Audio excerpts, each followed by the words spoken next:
young engineers that are recent PEs or anything like that, you're really good at writing a report and you're really good at, designing things within AutoCAD or, Civil 3D, whatever that might be. But who are you?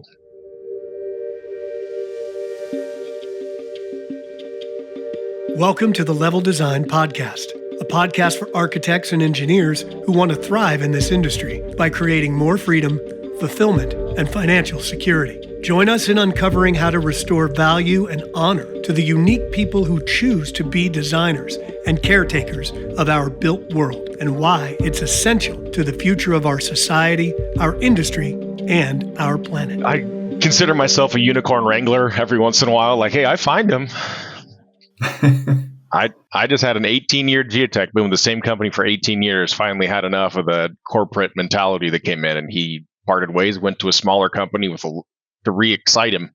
So that's really interesting to me. Like, what was he sick of that made him want to leave? Well, I mean, it's a thing that's really interesting in just today's market is you have so much, private equity in the engineering space, and so a lot of the quote unquote corporate mentality is coming in, and they want people back in office. They have all these changes now where it's like, this is a hard line drawn by the company. And a lot of, especially senior level people, are going, hold on, I've been working remote for the last 3 years. Like, why is this now a hard line? I've been doing my work the whole time. And so, maybe meeting in the middle and saying, hey, hybrid, I can understand that. Like, as a senior engineer and you're wanting to bring in some more junior people to mentor and actually be hands-on with, totally get that. And that's, I think that's a fine line to ride of, if you want to be a senior person, you can be purely technical, but if you want to be advancing and mentoring and doing the things that a lot of people that are senior level at this point are passionate about outside of just technical, really tough to do it when you don't have any sort of an emotional attachment to the people that you're mentoring. You're just saying, yeah, your report looks good, or go be on the field at this time. Like, it's very detached relationship. Yeah. So I don't know, man. I'm hearing, like, and Scott said this a lot, a little bit of a lack of purpose, like the connection to a company or a team. Engineers are passionate about what they do. Like, right? They're passionate about engineering. So when you start killing that passion because the company is drawing hard lines and how you're able to do your work and the type of projects you can work on, like all of those things, that's when I get phone calls from people being like, I don't like the changes. I'm looking, what do you know about that would be something different? And here's what I'm looking for.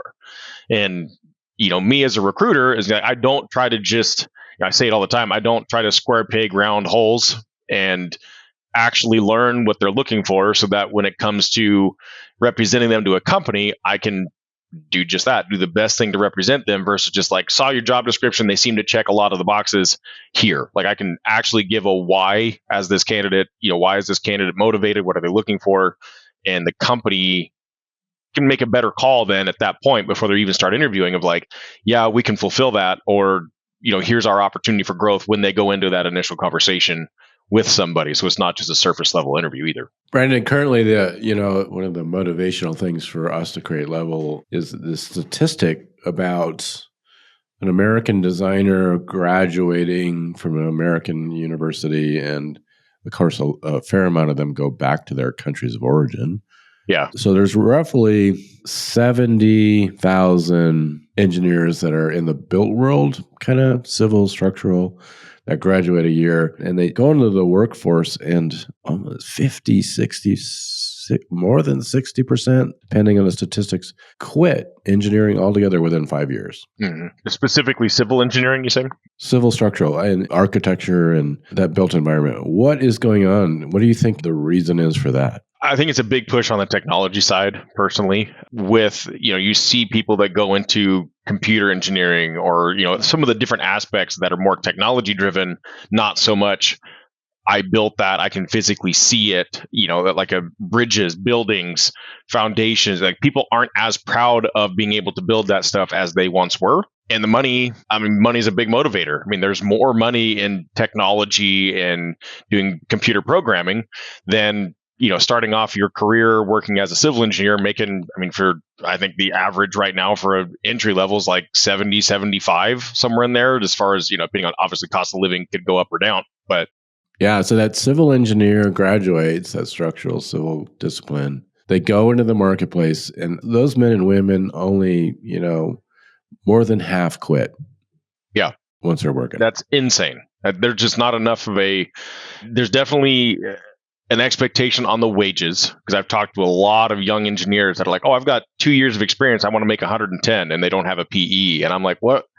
I mean, maybe. I mean, there's a company that might pay you that, but most are going to go, no, like you are out of market for that. Like I can't bill to make money as a company and still pay you that. Like, yeah, there's a fine line. So I think that, the race to the bottom with a lot of engineering services just to get work is a problem. I would like to see, I think the transition be more quality focused, not just I can get this out to you and it's the cheapest option. That mentality is always going to be there, but I think that focusing on quality is going to make a big difference. I know some companies that are focusing on quality and relationships, and they're doing very well. And they're not the cheapest. They know they're not the cheapest. They don't market themselves as such and are very honest about it. Like, hey, this is our billable rate for this work. And we're not, the industry itself in America is growing 4 to 6% annually. Why in the last decade has our salaries declined for the first time, by the way? The last 10 years, the civil structural group, the wages declined in a growing need. What's going on? It blows my mind. I just think that the cost for services has not increased. They've stayed because they're scared of what'll happen if they increase, I think, in a lot of ways. And it's like, well, the reality is like inflation and all the other things, like things are costing more. The prices of what they were 10 years ago, wages are different. The cost for literally everything is different. You got to keep with the times and the billing of the time. And the companies that don't, how are you going to be a successful company when you're running at a negative? Right. So I don't know what the solution is, but as far as just economics, it's like increase your pricing and it increases wages and make sure you're turning out good work. You're going to lose business. And that's the kind of survival of the fittest, right? Of like, hey, if you can't cut it, then maybe you shouldn't be in the space. Yeah. Well, what we've done here, level is the alternative way of working. For sure. So we feel like we've got a good competitive answer for the elite group, right? Yeah. You guys are putting the entrepreneurial aspect back into it, not just here's your billable rate. That's what you're going to get paid. Right. Yeah. Exactly. And it's power of organization. So as our engineering organizations get bigger and they become business driven, our big firms are buying out our smaller local firms and capturing marketplace. And then they're doing what businesses do. They're focused on making money. The bottom dollar is what matters. What's what matters. And the engineers and architects, there's this beloved group of people, ingenious people that are being treated as commodities to sell to make profit. And they're not happy in that space, so they don't perform as well. Or they're just pigeonholed. Like, they'd have no further opportunity for growth or to learn because the company that they're with has said, no, this is your lane, stay in it. Yeah. And that's, again, that's a lot of conversations I have with people is like, I want to get into, I talked with somebody the other day, he's a senior level tunneling engineer. And they're like, I want to get into microtunneling and my company will not allow me to go chase it because we don't have the support and they won't let me build the support team. So it's like, okay, well, I'm hitting my head against a glass ceiling. Money doesn't really matter if I'm not passionate about what I'm doing. Yeah, I can go somewhere else and get paid and still chase what I want to go do. Yep. So it's a perfect storm, really, in a lot of ways, where a lot of people in their mind, they want predictability. Yeah. And they don't want to be challenged they're looking for safe environments more than ever. Yeah. I think that, engineers' mentality as a whole, I'd say it as just kind of a stereotype, they're a fickle beast. They like their comfort. They like knowing that they're taken care of. But, the ones that you see be uber successful step outside of that and go, I can go make my own success. Let's go win projects. Let's go learn different things. And, they're stepping outside of their stereotypical comfort zone and those are the guys that you see in principal level roles in 15, 20 years because they're making money for their company or they've started their own. Right. At level, we're making it easy for them to start their own. Yeah, I mean, and you guys are still, I like what you guys are doing as far as your business plan.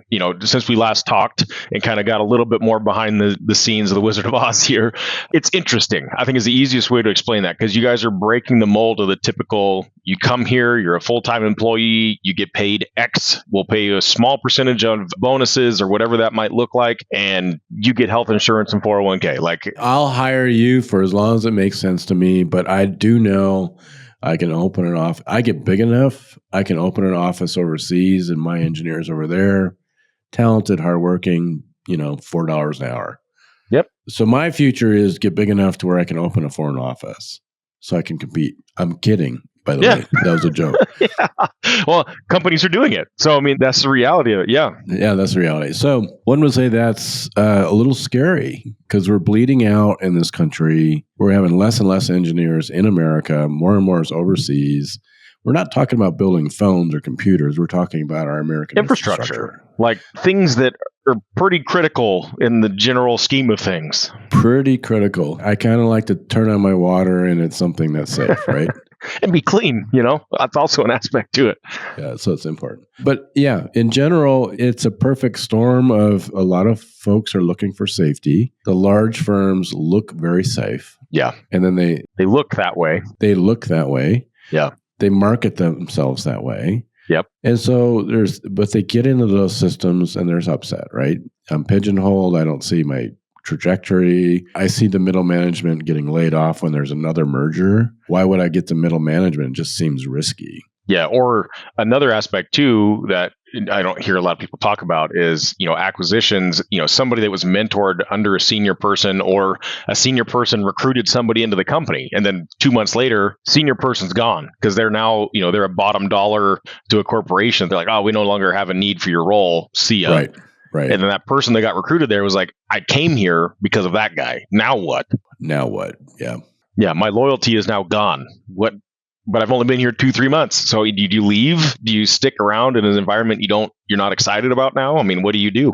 Yeah. We're becoming victims of capital organizations and it needs a shift. I would venture to say, because I've seen it a lot, private equity has come in pretty hot and heavy throughout the US. And I think I'm starting to see a little bit of that shift to see those guys that have that entrepreneurial spirit going, this isn't for me, as I'm not making the money that I want to be making. And you start seeing people start their own, smaller, more regional firms again, rather than being a part of a big national company.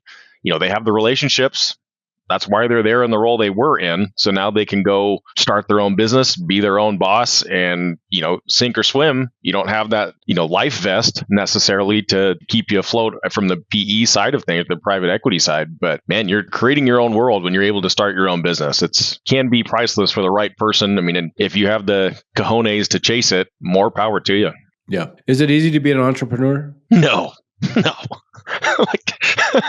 There's nothing easy about, and I'll even be the first to say, I've been successful in sales and sales roles in the past, and I've always had that entrepreneurial mindset, but it is a shift when you go from, I know my job and my role and I'm successful in my role to, okay, now I know my job, my role, and I'm successful in it. Now I have everything else with the business that I have to figure out and bring on board. And, you're either hiring people to be the master of that for you, or you're figuring it out yourself. So it's not easy. People don't think about the full concept of what it takes to have and run a business. In today's world, I mean, you may have, at least in my experience, you might have a grandmother. I started my own business and I loved it. It was great and it did well, but those are different times. A lot different times and a lot less competitive in nature compared to today. Like if you're coming into a big fish's pond, you got to have some fight in you. And some capital. So if you're going to start a business in the engineering architectural space, is how do I get found? Yeah. And grandma started a bakery locally, and you went to the yellow pages, you flipped over and you went to the bakery section, and there was grandma. And there was 3 other people. Yep. A bakery. Yeah. Right at the top. And that was the marketing. Yeah. If you had a phone number, you paid a little extra for a little more ad. in the Yellow Pages. And today is not the case. It's just at all. Everything is online now. I don't care which, I mean, we've, even from my seat, like again, as a recruiter, and I tell engineers all the time, like your network is your net worth at this point. Like you could advertise, you can do SEO, you can do all the things, but if you don't have relationships, it's not going to matter. Yeah, I can remember when I started out this company, I got a marketing team and I paid $26,000 out of the gate and it didn't generate one lead. It hurts. It's just gone. Yeah. And there's no return on investment in that, but you don't know until it's, kind of too late. No. So what's the future? I'm a firm believer in personal branding. That's I'm strong believer in it. It's made a difference for me within my business. People want to have a relationship versus, see an actual person versus getting ads or getting AI messages from people, or all the different aspects that come into how people reach out now. Is like, they want a genuine connection, not just a computer talking to them via AI or messaging. I agree with that. And the A&E, let's go back to that conversation because that's interesting to me, is the A&E industry, essentially the country was built by local engineers and architects because we didn't have CAD, and then CAD couldn't be moved over the internet. Only 20 years ago, you couldn't take CAD over the internet. So I couldn't go have anybody else do the work. Yeah, you're rolling up your scrolls and taking them to people's offices. Yeah, it's local. This country was built by local small, medium firms. And when CAD could be moved across the internet and you could get more affordable people to work on the project is when this turned into this current situation of business. The race to the bottom. Yep. And that's how this happened. And so when I would say is people don't like that. Our local projects, our local people, they don't want that interaction. They want a relationship. They don't want to just have a Zoom call or that they never see somebody. I mean, I would like to see the transition of getting back to a handshake mean something. Yeah. I'm only 37, going to be 38 this year, but I mean, the handshake to me, that is a lot better relationship than just, it's a lot more tangible. It means a lot more on both sides to have that relationship. And, I might be a little bit more expensive than competitor XYZ that's calling you, but I've got a relationship with you. As long as I provide results, especially in the recruiting world, as long as my results are good and you can justify the cost of what I do, right? What are we doing here? Right. Looking for a new opportunity? Interested in being part of an expanding network of independent engineers and architects who are thinking differently? Level Design Partners is on a mission to create prosperity for design professionals, the industry, and the world, using innovative business systems and a culture of collaboration. We believe that traditional education and firm structures want you to be a cog in their machine, depriving you of key skills needed to thrive, thus commoditizing an entire industry in the process. Gain access to skills, tools, and systems by partnering with Level Design Partners. Learn more at leveldesignpartners.com. Let's zoom out a little bit, Brandon, and just tell us what you do. Like who are you working with? Give us the zoom out a little bit. The zoom out, the 30,000 foot view. Okay. Well, I'm Brandon McGill. I'm the founder of, the company is a Charter Executive Search, but a lot of my branding is the Civil Recruiter. I work all over the United States and even into Canada a little bit, recruiting for civil, geotechnical, and structural engineers. And there's some association with, people within that. We've done some surveyors. I'm currently doing a materials department manager, so everything that kind of aligns with those things are the space that we're in. And again, all over the country, from Seattle to New York to Miami to Los Angeles, San Diego. So every corner of the country we cover. I've been in recruiting. I think this is year 4 that I've been back to it, about almost 7 years now of total recruiting experience.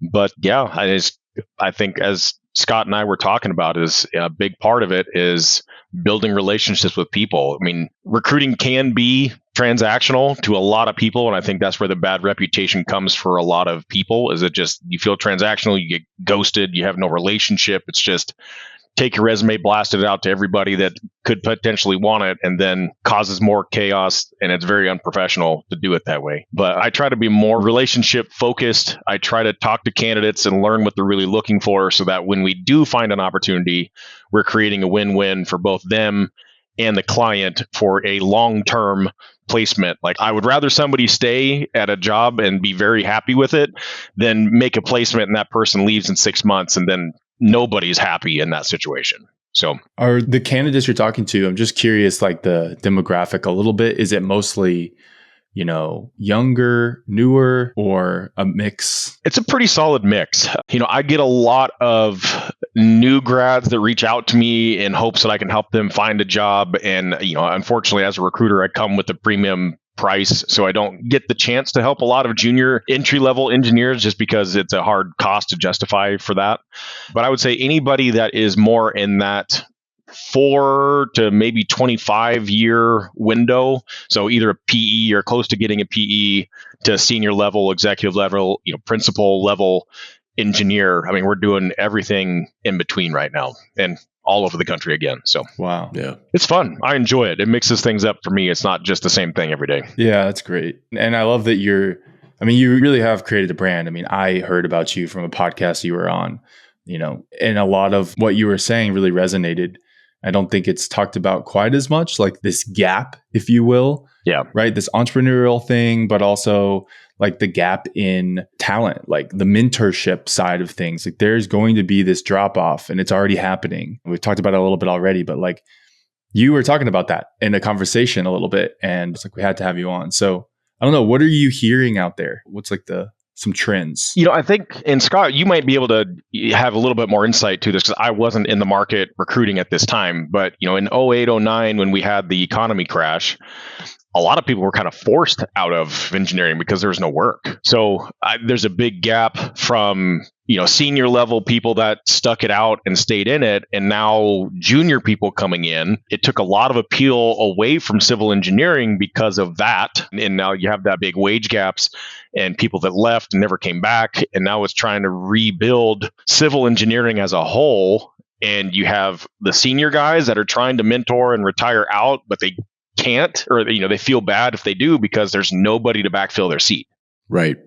So you're fighting over those. You have a lot of companies. I mean, if I find a 10 to 15 year licensed PE civil structural, geotechnical engineer, I just basically ask them, where do you want to go and how, what do you want to be doing? Because we can find you the opportunity, and I know they're out there.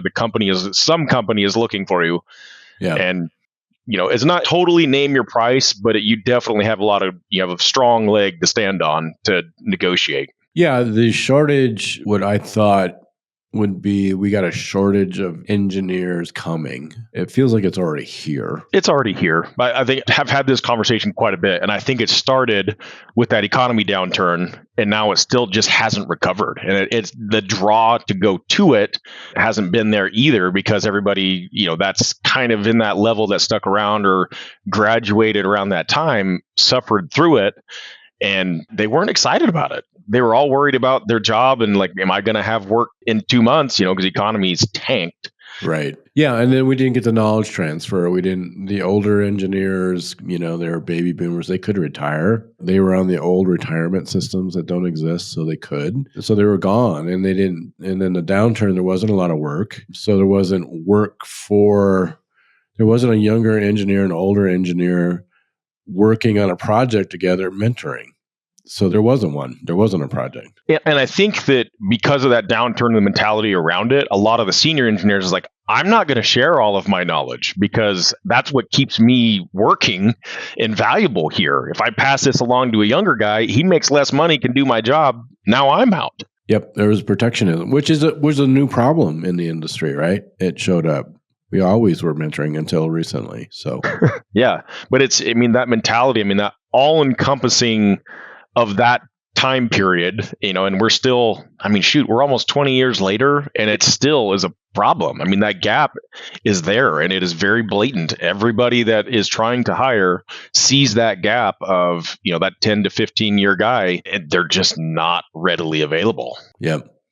Big time. So, yeah. There's so much in this conversation to poke around with, but like what are I'm just curious, when you're having these conversations with candidates, what are the emotions? What are the pain points?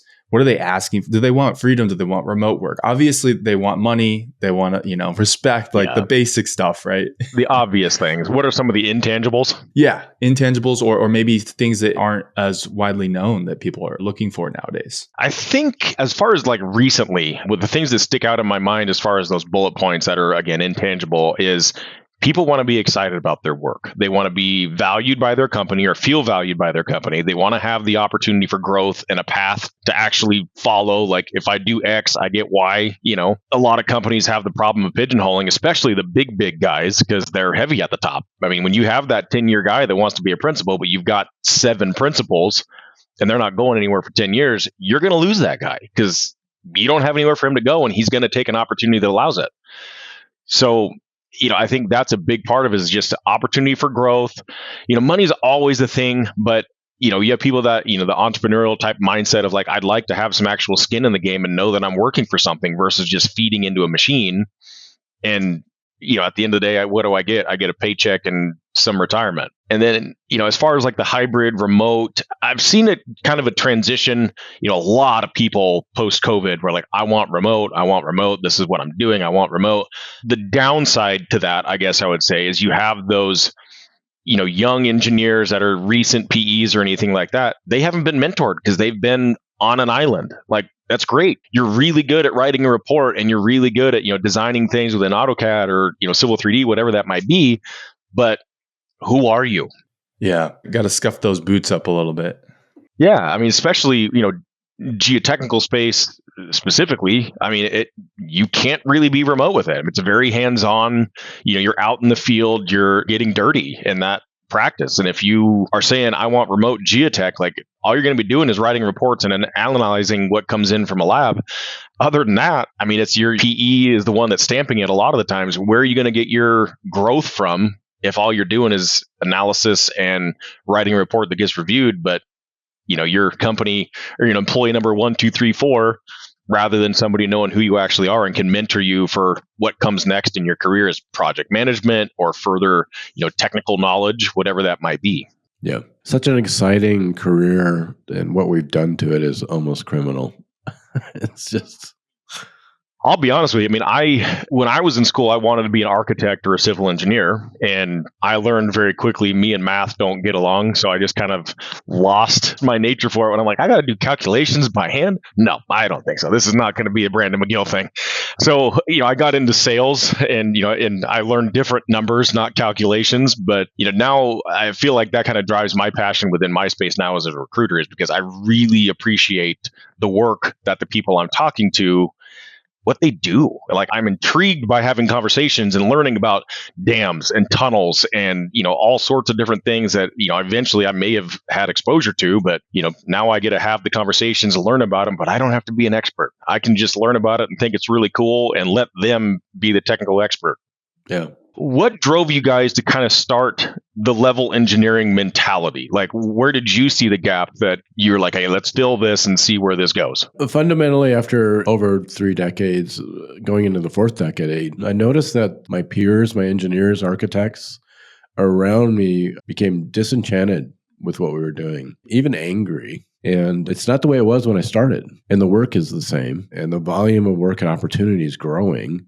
And I was like, what's happening to us? So I just had the inquiry, is what's happening to us? And it became evident that we're being turned into commodities. Yeah. That we're in the middle of being moved away from small, medium firms in our communities, enrolled in purposeful work with ethical behavior, integrated in our communities, caring about our communities, caring about our projects. And we're getting moved over to a cog in the wheel in a large machine. So let me ask you, Scott. I mean, you kind of said disenchanted and things like that. Do you think resentful would be a term that could be used in that space? I'm sure some people are resentful. I mean, especially the older engineers that were like caught up in it. I worked my way up. I'm in middle management, or I'm a director of a division, and I got laid off in a merger. And I'm 55 and nobody's hiring me. I lost my retirement. I did all that work And at the end of it, they're very upset. They're moved along. And there's hundreds of thousands of senior engineers currently unemployed right now. So yeah, there's that. But yeah, that's why we started it. And what we came to realize was you can do a purposeful company around engineering and architecture, working in their communities. But ultimately, the problem became this for-profit organization was the problem. And a person could found a company around a lot of purpose, but eventually those people have to sell or they die or they pass it along and there's succession. If the succession is, especially you mentioned it in the equity world, private equity world, getting bought, that purpose can be changed. And what we did is the same thing. So Level is essentially, we created a different business structure for a different outcome. So it's a public benefit corporation centered around causing entrepreneurial success around engineers and architects that were uniquely special, that they were entrepreneurial, didn't want a ceiling, wanted to work with other entrepreneurial engineers and architects in their communities and share work with each other across the country. And they both had the skill sets. All of them had the skill sets of being good businessmen and women, good engineers, and they would collaborate. And it's not for everybody, but it is for the extraordinary. And if your entire brand was an extraordinary group of business and technical engineering and architectures collaborating and causing their own success, then let's provide that.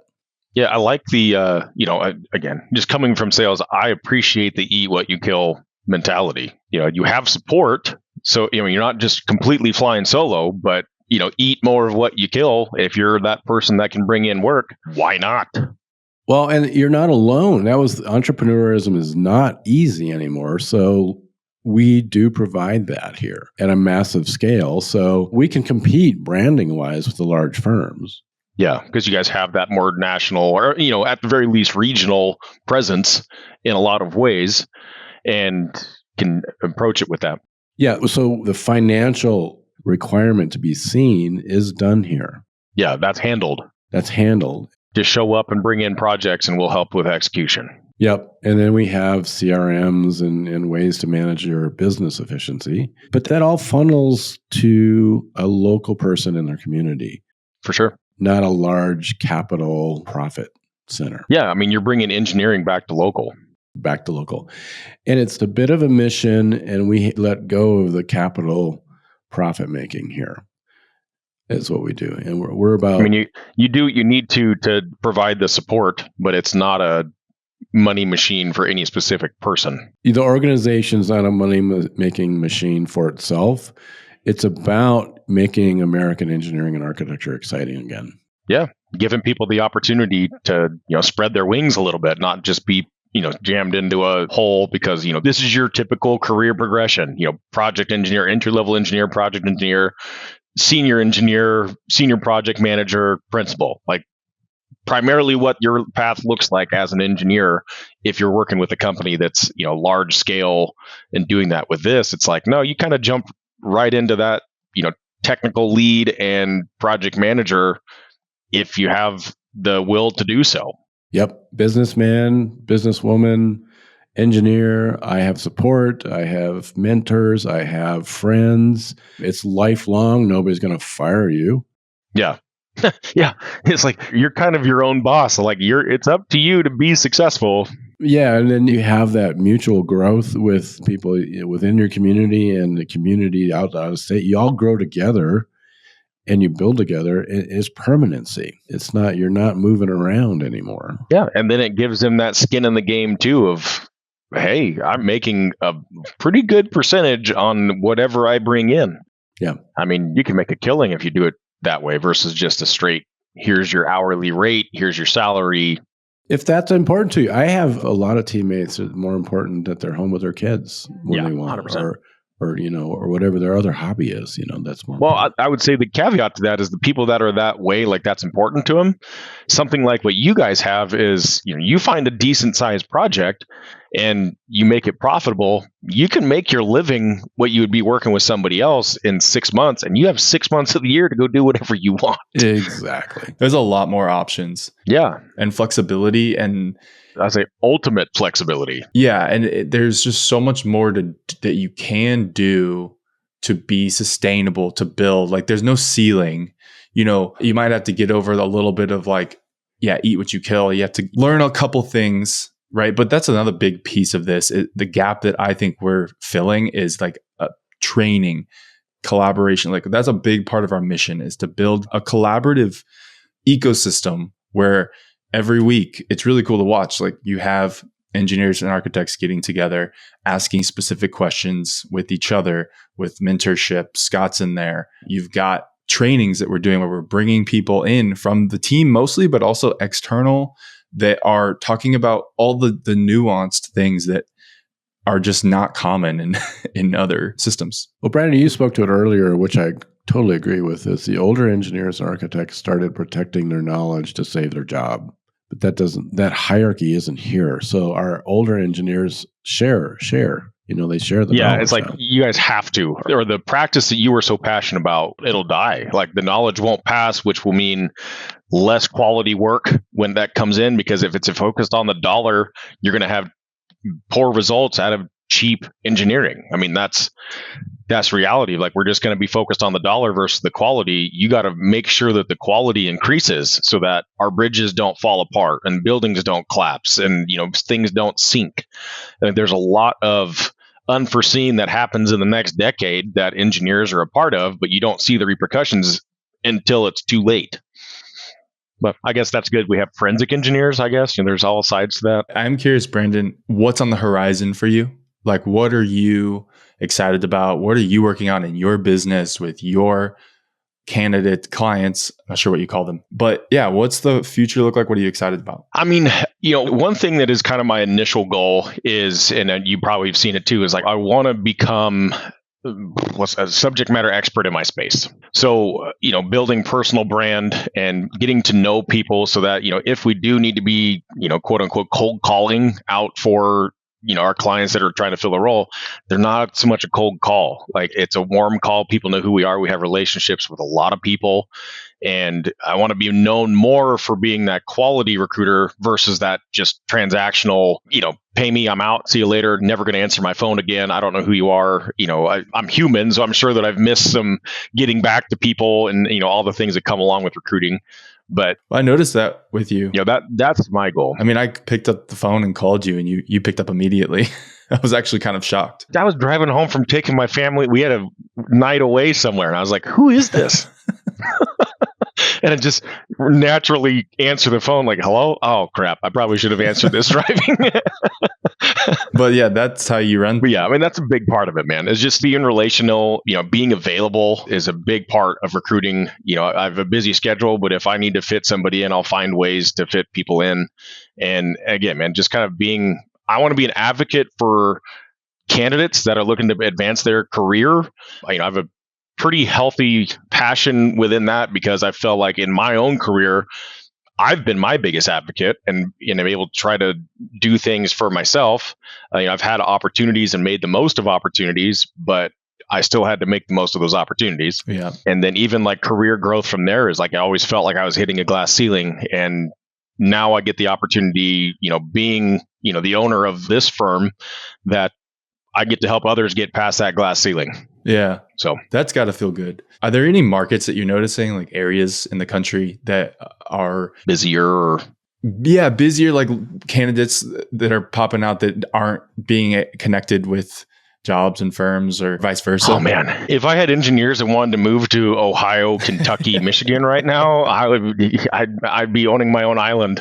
But it's, everywhere has a need and it always shifts. Like I would say, last year, spring, summer, the Carolinas were really hot. North Carolina, South Carolina had a lot of things going on out there. I feel like that's maybe moved a little bit more north to be more like Pittsburgh and that area. There's a lot going on there, a lot of projects coming up. So yeah, it kind of just moves in pockets. I mean, it's not big jumps, but I mean, the beauty of what we do and how we approach the market is I'm covering everything from West Coast to East Coast. So I have a pulse in a lot of different places. And, Texas for a little bit, there's a lot of acquisitions that went on down there. So things slowed down as far as, people making moves and companies opening because of acquisitions and whatever else. So it's a little bit chaotic in different parts of the country, but it's just kind of having my thumb on that pulse to see, okay, what's going on, with the companies, and then talking to candidates, where do you want to go? Like, here's the hot spots. If you're ready to move here, you got companies that are willing to make sacrifices to get people out there. Like, full relocation packages, larger than normal sign-on bonuses, really strong salaries. So, if people are willing to relocate, it can get a little bit crazy, but I've gotten people some $40,000, $50,000 pay increases if they're willing to relocate. That's awesome. It's a great feeling. It's a great feeling. And that's not even just, for me as a recruiter. Like, obviously I make my living by making placements, but it's really fulfilling, I guess, maybe, to call somebody and say, hey, you were making, let's just say $100,000 and this company is willing to pay you $135,000. Your cost of living does not change, but you just got a $35,000 pay increase. That's life-changing. Yeah. And, and helping people accomplish that. I mean, that's not always the case. Most of the time it's maybe, 10, 15% pay increase, but that's life-changing for somebody. And when they see the opportunity, it's a go. That's awesome. Well, Brandon, really appreciate your time, man. If someone's listening, what are you specializing in? Who do you most help? Yeah, I would say kind of those young PE to more senior level PE people, really almost anywhere in the country right now. We're all over the place in recruiting in Seattle. I'm in Las Vegas. I'm in Texas. My other team members are very strong in Texas and Ohio. We just got a job, Northeast, Southeast. Pretty much everywhere. We've got clients that are looking for geotechnical, site civil, water, wastewater, and structural engineers. So awesome. If you're a PE and you're looking to make a change, call me. And at the very least, we can have the conversation. And if I have an opportunity that makes sense for you, great. If not, let's start that relationship. And when the right thing comes up, you can be my first call. Love it. Thank you, Brandon. We should definitely run it back in 6 months to a year, see what's changed. Yeah, I look forward to it, man. I'm having fun with what I'm doing, so I'm excited for the growth around it. Awesome.